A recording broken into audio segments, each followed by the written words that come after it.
Hello everyone, we're doing this physics paper today. This is May June 2021, 9702, paper 11. The threshold of the paper was like this. I'm going to attach this in the description. A was at 27, B was at 24, C was at 21, D was at 18, and E was at 15. Okay?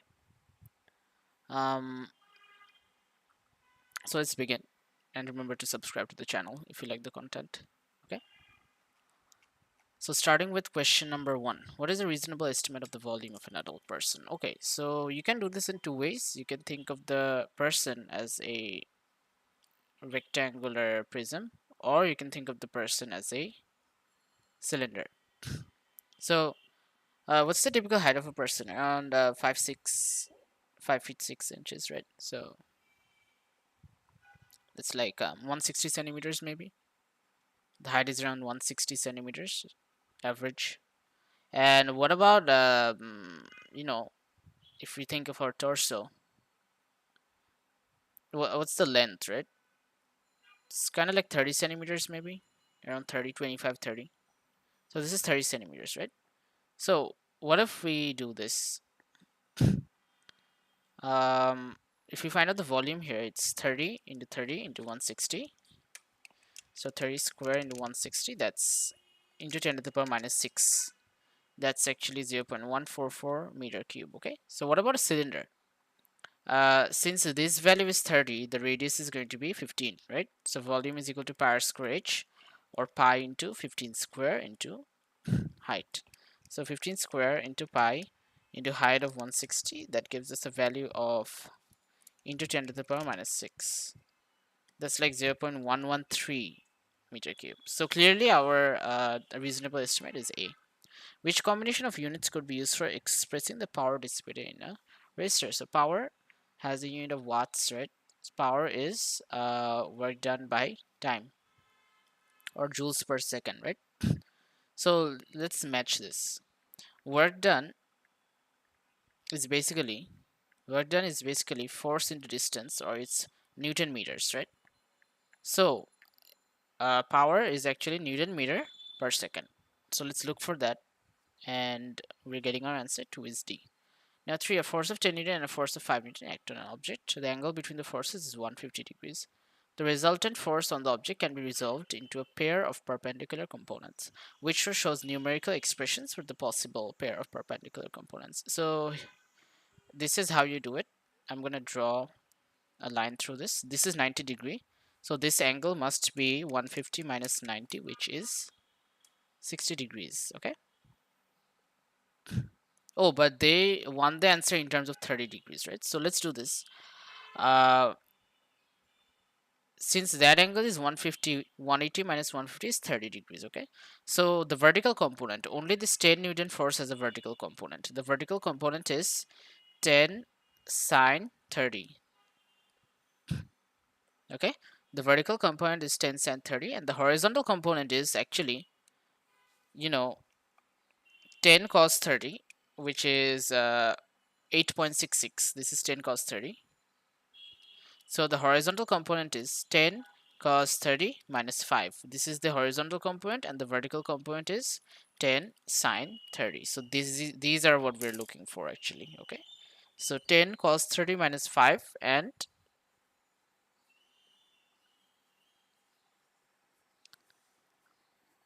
10 sine 30. Which row shows numerical expressions for a possible pair of perpendicular components? Okay, so 10 cos 30 minus 5. That looks good.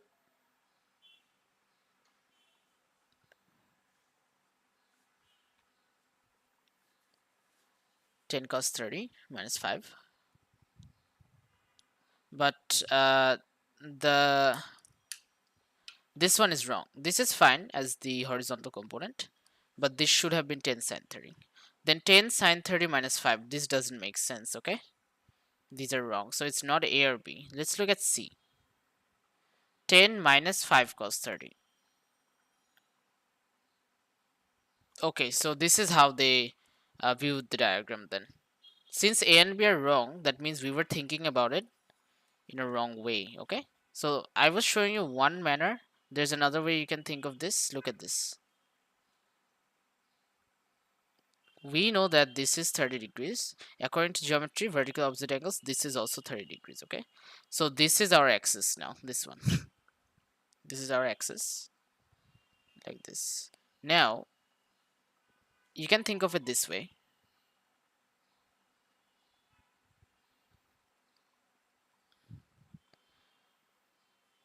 So we can say that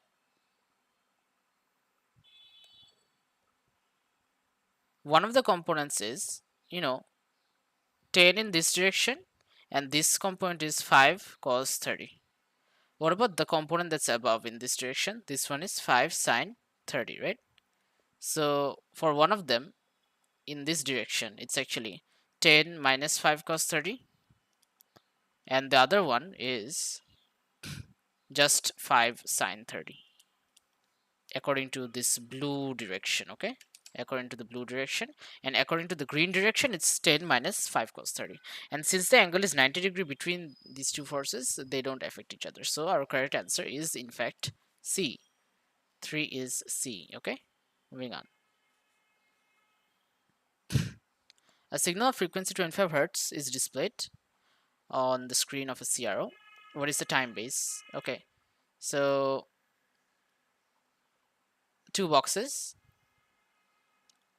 Frequency is 25 hertz, so the time period is 1 by 25. That's 0.04 seconds. So each box must be 0.02 seconds, right? Because it's divided by 2. So each box is basically 0.02 seconds. Let's look for that. It's in milliseconds, so let's multiply it by 10 to the power 3. That gives us a value of 20 milliseconds. Okay, so the answer should be B. 5. A micrometer screw gauge is used to measure the diameter of a wire. The reading on the micrometer with the jaws closed is 0.05. So there was a negative 0 error. We need to add this later on. The reading with the wire in position between the two jaws is this. Okay, so let's find out the actual diameter. The diameter is going to be, since it's a negative 0 error, we need to add it up. 1.03 plus 0.05. That's 1.08. That is our actual diameter. Okay, it's not 0.98. Now what about the uncertainty? So the thing about uncertainty is, since there's already an uncertainty in the reading with the jaws closed, and there's an uncertainty with this, and since we added these two up, when you add or subtract two things, you need to add up the absolute uncertainty. So the absolute uncertainty is going to be 0.02 plus 0.02, which is 0.04. So the correct answer should be D, 5D. A projectile is launched at an angle to the horizontal at time 0. It travels over horizontal ground as shown. Air resistance is negligible, which graph best shows the variation with time with t of the speed of the projectile from when it is launched to when it lands on the ground. So they're just talking about speed. It has both horizontal and vertical component. So we know that at this point, at the max height, even the vertical velocity is 0, there is still some horizontal velocity. So B is wrong and D is also wrong because they're showing that speed is 0. But speed does not remain constant all the time. That's also wrong. Speed decreases a bit. Why? Because we lose horizontal velocity, but then we accelerate downwards again. That's why C is the best answer. At maximum height, you do not have vertical velocity, but you still have horizontal velocity. So that's the logic behind this. 6 is C. Okay. Now 7. A train initiated at rest at a station has a uniform acceleration of 0.2 meters per second until it reaches a speed of 20. It travels for a time at this constant speed and then has uniform deceleration. Okay, the best way to do this is to draw a diagram.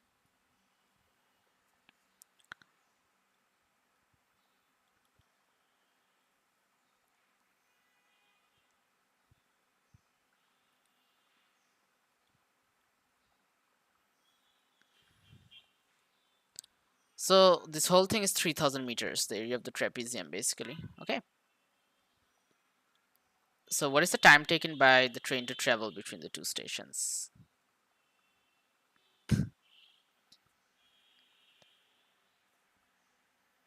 Alright, so we can actually find out this time initially. How? V is equal to U plus AT. So, you know, 20 is equal to 0 plus 0.02 t.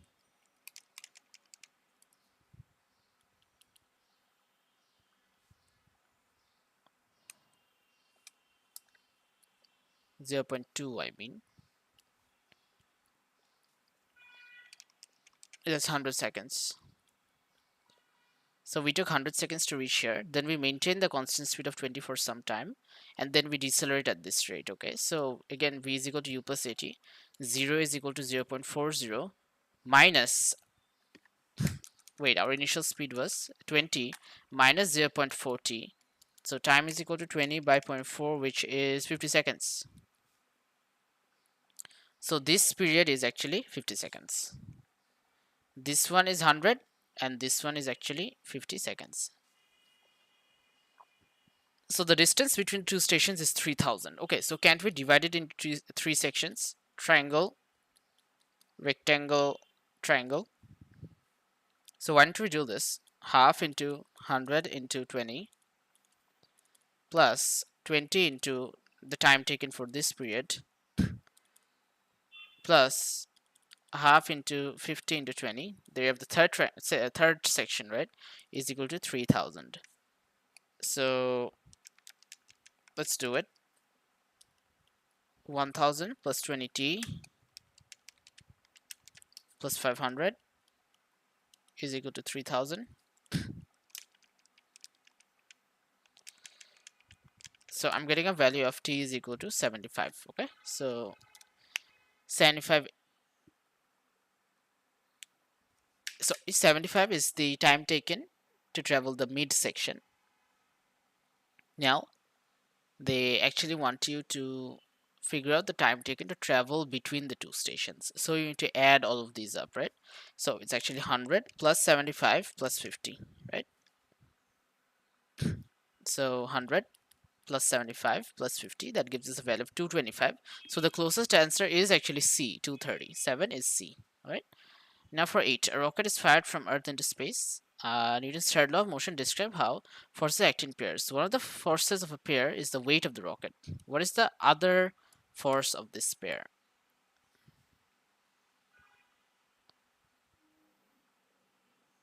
Okay, so hear me out.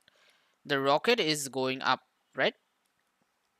Now, they're telling us that the weight of the rocket, what is the origin of weight? The planet below is actually pulling the rocket towards it, right? When weight is a gravitational force. According to Newton's third law, pair forces must be of the same type. So what's the pair force? The rocket will also be pulling the earth and it is also a gravitational force. Okay, so remember that this is a trick question. The answer should be D. They must be of the same type. Since the earth is pulling the rockets must also pull the earth. Okay. 9. The graph shows how quantity P varies with quantity Q for a body falling vertical downwards in a uniform gravitational field with air resistance. Which pair of quantities could be represented by P and Q? Okay, so acceleration and force of air resistance. It shows us that as we increase force, acceleration decreases, so that can't be logical.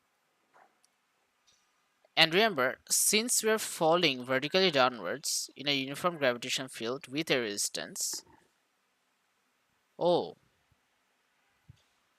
okay, so in this question, they're telling us that a body is falling vertically downwards, okay, in a uniform gravitational field with a resistance. So initially at time 0, remember,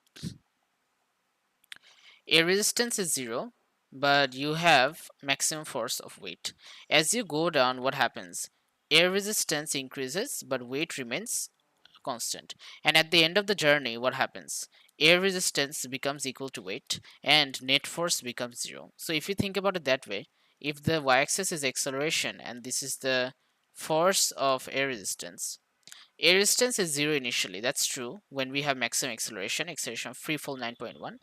Now, as we proceed, you know, as force of air resistance increases, at one point when force of air resistance becomes equal to the weight of the object, acceleration does become zero. So actually A is correct. A is the answer. 10. Which quantities are conserved in an inelastic collision? Okay, so you remember that kinetic energy is not conserved in an inelastic collision, but total energy and linear momentum are conserved. So 10 is C. A charge oil drop is held stationary between two charge plates. So you guys need to understand that this is from electric fields, right? This isn't in our content, but I can still teach you. Weight acts downwards, and since it's charged, obviously electric force will act upwards. So it's feeling both. Okay. Which pair of forces from the couple with a torque of 30? So torque is net moment. So for this one, it's 30 into 2, which is 60. Wrong. These aren't couples, okay? They aren't of the same magnitude. What about this? This is 15 into 2, which is 30. So this is correct. Okay?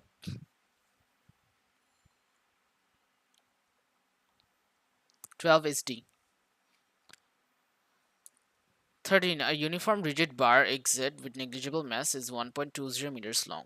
The bar is pivoted at point P. Three coplanar forces act on the bar as shown.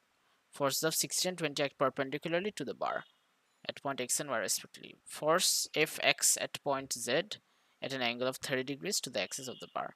The distances along the bar of the pivot end of the forces are shown.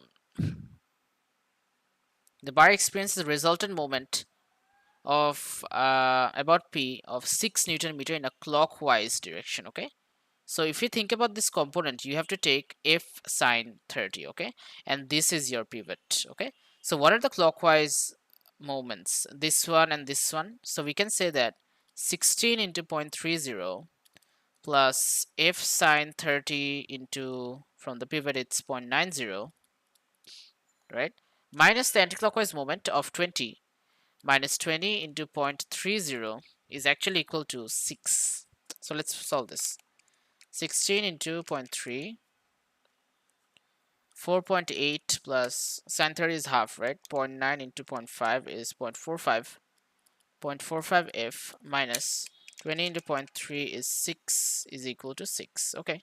So if you solve this, 6 plus 6 minus 4.8 divided by 0.45, f has a value of 16. Okay. So 13 is C. Water of depth 9 is covered by oil. So water of depth 9 is covered by oil of depth 5. The density of water is this, and the density of oil is this. What is the total pressure exerted on the base of the measuring cylinder? Okay, we want to find out the pressure here. So it's H rho G plus H rho G, right?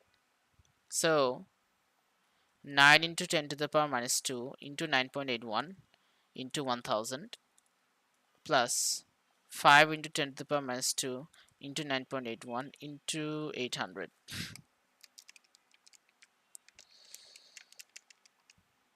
Okay, plus 5 into 10 power minus 2 into 9.1 into 800. So that gives us a value of 1275.3 or 1200 pascals. That's the best answer.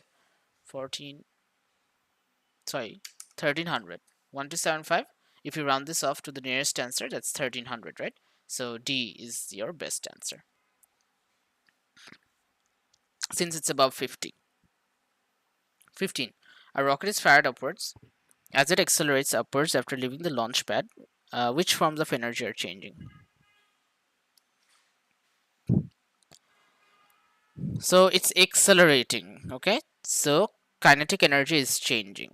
It is gaining height, so gravitational potential energy is changing, okay? And inside the rocket, the fuel is being burnt, right? So chemical energy is also changing. That is providing the origin, right? So it's actually A. A roll of tape of length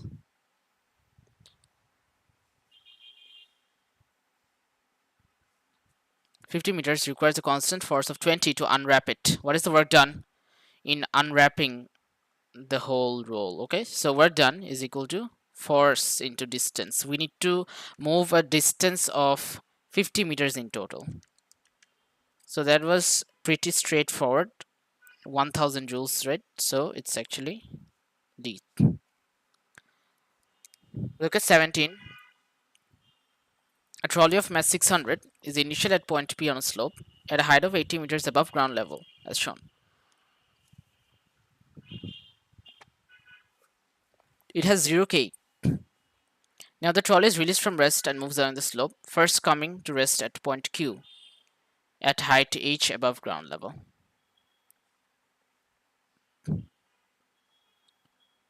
The total distance PQ moved by the trolley along the slope is 1.5 kilometers. A constant resistive force of 300 Newton opposes the motion of the trolley on the slope. What is height H? So how to do this? We're going to use energy. Okay. So initially our trolley only had GP. At the end, our trolley had some GP. Okay. But you need to understand that it came to rest again. Okay. It came to rest at point Q. So at this point, the kinetic energy is 0 again. Initially it was 0, at that point it was also 0. So what actually happened? It gained some GP and it did some work against resistance. So the initial GP, mgh, is actually mg into 80. The final GP is just mgh, and the work done against resistance is distance moved 1500 into force 300. So 600 into 9.1 into 80 is equal to 600 into 9.1 into h plus 450000. Okay, so let's solve this. Wait, let me move this here. Okay, so 600 into 9.81 into 80 minus 450000 divided by 600 divided by 9.81 gives us a value of h is equal to 3.55 meters. Okay, so 17 is A. Let's look at 18. An object of weight 15 newtons is pulled along a horizontal surface at constant velocity of 2. The force pulling the object is 12 newtons at 30 to the horizontal. What is the power used to move the object? Okay, so you cannot take the full 12 Newton force. You need to take the component 12 cos 30. So we can say that P is equal to Fv since it's moving at constant velocity. That's the keyword. So 12 P is equal to Fv and 12 cos 30 is the force and the velocity is 2. So if you multiply this 12 cos 30 into 2, you're getting a value of 12 root 3 or 20.8 watts B. So they basically gave you the weight to confuse you. You don't need to use it here. So the spring constants of 4 springs are determined by plotting the 4 graphs. Okay, we know that F is equal to Kx and K is equal to F by X. So for this one, it's actually... Okay, let's not convert millimeters because all of them are in the same units. This is 10 by 5, which is 2. This is 20 by 4, which is 5. This is 100 by 0.1, that's a lot. 100 by 0.1, that's 1000. Although this is in the SI unit, this is 10 by 0.5. 10 by 0.5, which is 20. So decreasing spring constants. Highest is 3, followed by 4, followed by 2, followed by 1. 3, 4, 2, 1, 3, 4, 2, 1. 19b. 20. Forces are applied to the ends of a rod so that its length increases. The variation with force F of the extension E of the rod is shown. The point P is the elastic limit, which shaded area represents the work done during the plastic deformation of the rod. Guys, be careful. Remember that its strain energy is always the area under the force extension graph. Could I clarify? So always look at the axis, right? At 20, look, the axis has been inverted. So you cannot actually look at this area. You need to look at this area. Could I clarify? So A and D are already like out of our, they're not part of our options anymore. We need to look at B and C. Now we need to think about plastic deformation. So till P, we have elastic deformation. After P, after we exceed P, the work that is done contributes to plastic deformation. So that's why we should be taking C, because only this section, this green section that I'm shading, this represents elastic deformation. Okay, moving on to 21.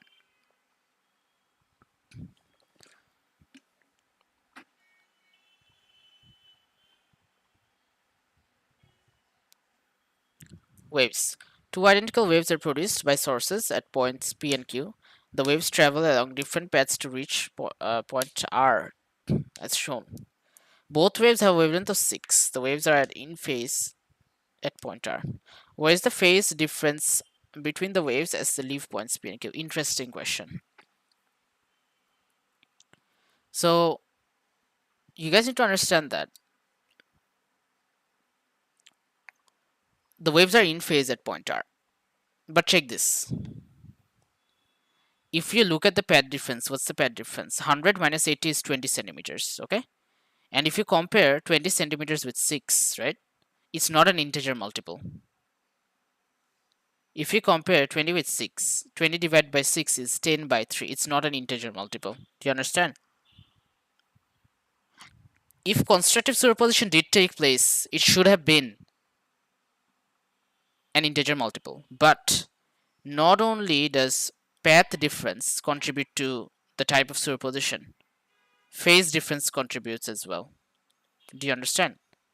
So the path difference might be 10 by 3, but for sure there's a phase difference at the beginning which contributes to this constructive superposition. Okay, like there was a scenario like, what if the path difference was 2 times lambda and the phase difference was 0? That would have been constructive as well. But the issue here is, we know that it's constructive, but the phase difference isn't an integer multiple, rather it's 10 by 3. So check this out. How am I gonna solve this? Come on, say this. So basically, if they take these values, constructive superposition occurs. Okay, so check this. We know that the path difference 20 by 6 is 10 by 3 or 3.33. Where does that fall? It falls in between 3 and 4. Okay, so you have an option to make this constructive superposition in two ways. You can either go to the left hand side or the right hand side. Both work. Okay, they won't give both in the options, but we are gonna find out both. Understood? So how do we do that? Come on, check this. So we know that 6 centimeters corresponds to 360 degrees, right? Now look at this. We know that 20 minus 6 into 3 is actually 20 minus 18, which is 2 centimeters. So we can say that it's 2 centimeters out of phase. Now come on. 6 centimeters is 360 degree. 1 centimeter is 360 by 6. So what about 2 centimeters? That's actually 360 by 6 into 2. So 360 by 6 into 2, that's actually 120 degrees out of phase. So if we fix that, constructive superposition will occur. Okay, what is the alternate route I was talking about? Look at this. Why don't we think of it this way? Like, for example, we know that 6 times 3 is 18. We also know that 6 times 2 is 12. Now our value, where is it at? Our value is at 20. So in the first one, I was looking at the proximity from this. Okay, it was 2 centimeters above that, but it can also be like this. Sorry, not this. Wait. Yeah, 6 times here we were comparing 20 with 18. But we can also compare, because 20 was 2 centimeters above 18. We can also compare this 4. 6 into 4 is actually 24. Our value is 4 centimeters short, right? So look at this. 6 centimeter maybe 360 degrees. So what about 4 centimeter? It's 360 by 6 into 4, right? 360 by 6 into 4. That's 240 degrees. So this was also a possible answer. Do you understand? It's just a matter of perspective. They won't give both in the question, but according to our question over here, in the context of this question, 120 is better. It's actually, if you do have a choice, if both are present, just look at the closest one. Like compare 18 and 24, which one is closer? Go for that one, okay? So that's how we get 120 degrees using this, all right? Important question. 22. A longitudinal wave traveling from left to right has vibrations parallel to the direction of transfer of energy by the wave. Okay.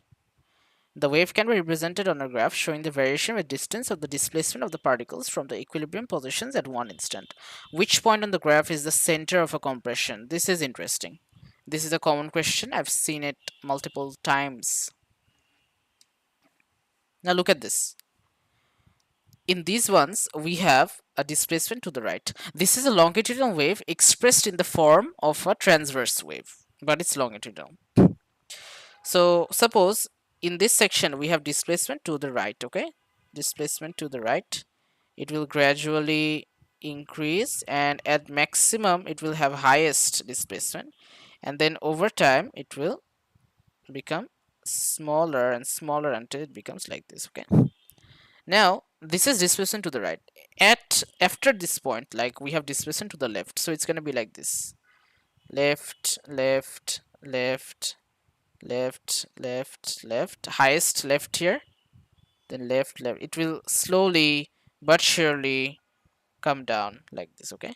Now what about this? From this section onwards, again we have displacement to the right, so oscillations will change direction. Slowly it will keep on increasing until it has highest over here, and slowly it will keep on decreasing again. What do we have here? Like this. Okay, so if you think about it carefully, a compression is where air pressure is maximum. All the particles are converging to a point, right? Now look at this. All the particles, where do they converge at a point? Like C and A are actually totally out of the like options here. It's either between B and D. But look at B. Like the arrows are here like this and the arrows are here like this, so it's like the particles are converging towards the B, so B is in fact our compression, and the particles are diverging from D, so D is actually a rarefaction. Okay, interesting question. Moving on to 23. A station wave is formed from two identical sound waves. A microphone is placed at a position of maximum loudness.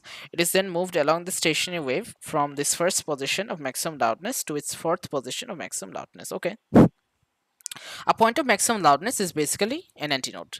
So it's placed at one antinode, then it's moved from the first one across the second one, across the third one to the fourth one. Now it moves a distance of 12. So antinode to antinode is actually lambda by 2. Antinode to antinode, lambda by 2. Antinode to antinode, lambda by 2. So from the first to fourth, it's actually 3 lambda by 2. Do you guys understand? 3 lambda by 2 is equal to 12 centimeters, so lambda is actually equal to 8 centimeter or 0.08 meters. Now we know that v is equal to f lambda, speed is 330. 330 is equal to 0.08 into f. 330 by 0.08 is 4125. Closest answer A, 23A. Interesting question 24. An ambulance has a siren that emits sound of constant frequency. It is moving directly towards a station observer. Now why is this important? Why am I saying this is interesting? Because typically in Doppler effect, when you move at constant velocity, if if a source moves towards an observer, frequency actually increases, and when it recedes or goes away, frequency decreases. But the opposite will happen if you decelerate. Okay, if you accelerate, it's fine. If you accelerate, okay, so at constant speed, when you approach, frequency increases. When you recede, frequency decreases. Now when you accelerate, the same thing happens, it becomes more exaggerated. But what happens if you decelerate? Now that's the issue. The ambulance decelerates as it approaches the observer and then accelerates after it has passed the observer. How does the frequency of the sound heard by the observer change as the ambulance is approaching and as it is moving away from the observer?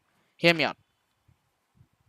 So when the ambulance is moving towards the observer, typically uh, we know that frequency was supposed to increase, but when you decelerate, the opposite will happen. Okay, so as it is approaching the observer, we thought that frequency is supposed to increase, but due to the deceleration, frequency will actually decrease. Okay, that's why C and D are wrong. Next, when it's moving away from the observer, we're actually accelerating. So what happens when something moves away? We typically expect frequency to decrease, right? And since it's accelerating, it will decrease at a greater rate. So it's actually A. So when it's acceleration, just think of it the normal way. But when it's deceleration, just think of it in the opposite manner. Understood? Microwaves in a vacuum travel at speed x and have a wavelength of this. What is the speed and possible order of magnitude of x-rays? Check this, guys. It can't be this because they have the same velocity. Now, what about the wavelength? Check this out, guys. Gx UVIMR. Microwaves are over here and x-rays are here. Come on. Visible light is at 10 to the power minus 7.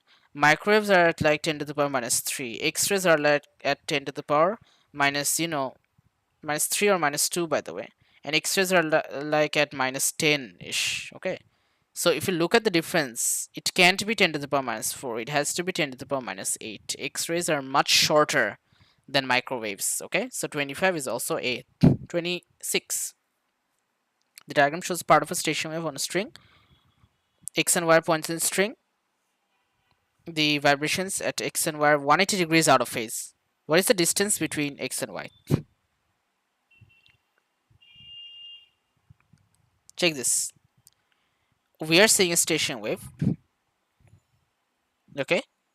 So basically these are antinodes because in the next, after t by 4 seconds, right, 1/4 of a time period, they will reach maximum amplitude. The figure might become like this, right? So the distance between one antinode to the other is actually lambda by 4. Remember, sorry, lambda by 2. Remember that.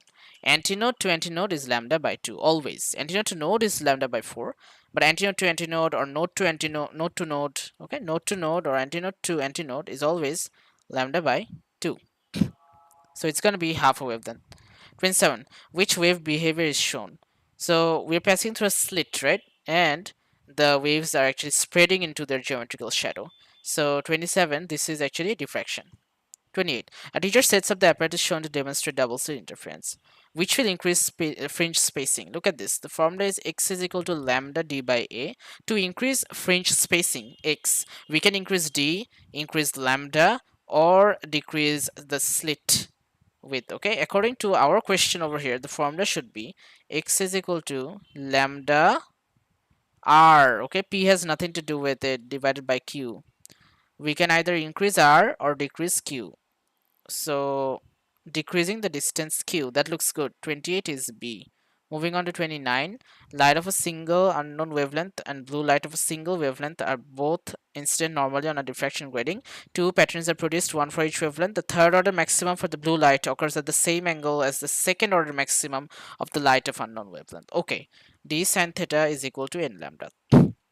So I'm doing it for blue light now. So we're using the same grating. Okay, so d sine theta is equal to, it's the third order, 3 into blue light 480. Okay, now for the wavelength of unknown light, it's also d because same grating and the angle is the same, they fall on the same place, occur the same angle. D sine theta is equal to um, second order. So second order of the unknown wavelength. Okay, now we can equate this. 2 into lambda is equal to 3 into 480. 3 into 480 by 2 gives us a value of 720 nanometers. So 29 is actually B. 30. What is the electric field strength? We do not have this in our syllabus. 31 to 40 now. 31 is also excluded from our syllabus from 2022. 32. Which two units are used to define the coulomb? So Q is equal to IT, right? So we use current and time. Those are the quantities. So the units are ampere and second. 32A. Let's look at 33 now. A mobile phone battery is charged by connecting it to a constant potential difference of 5 volts. After a time of 1 hour, the initial current of 0.5 amperes slowly decreases to 0 as shown. What is the best estimate of the energy transferred to the battery during the time of 2 hours shown in the graph?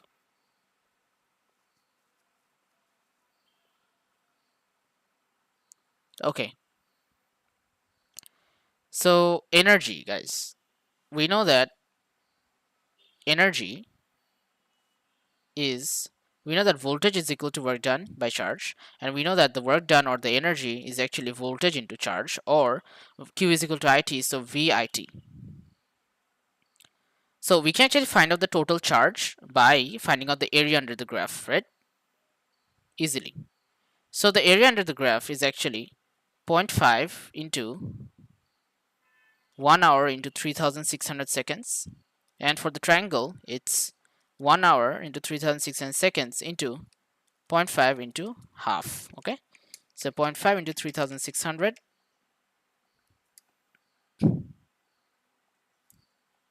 into 0.5,